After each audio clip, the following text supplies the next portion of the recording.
Good evening, friends, ladies and gentlemen. Before we will start our music, I would like to introduce you first who we are, where we come from. We are from here, from Meghalaya, and we came from East Kasiel district. Here is a Ripoy district, and we came from East Kasiel district. All these musicians, as you see now, we are all famous. We learn our music with the blessing of God. We have no qualification. We have no school to go. But every time we spend our time in our broom field, after we come back from broom field, we take this instrument and we try to play with ourselves.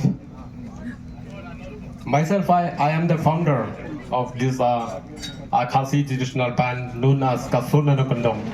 Nongkyndong means the boys from the village.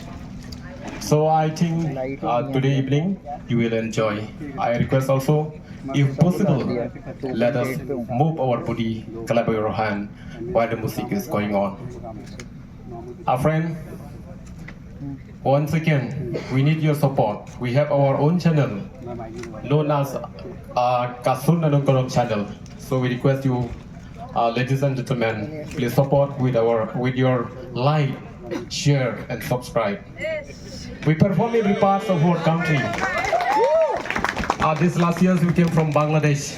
We came from Assam. We perform in every part of our, in a corner of our state. And we perform Independence Day in the Governor House of Meghalaya. And we perform every part of our tourism spot, and here also. So I will conclude my speaking. Let's see the music, the farmer music. So before I conclude, once again I request you, please clap your hand while the music is going on. Thank you so much. Dancing is Also, no possible. Clap your hand, no problem.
Persya, dai kata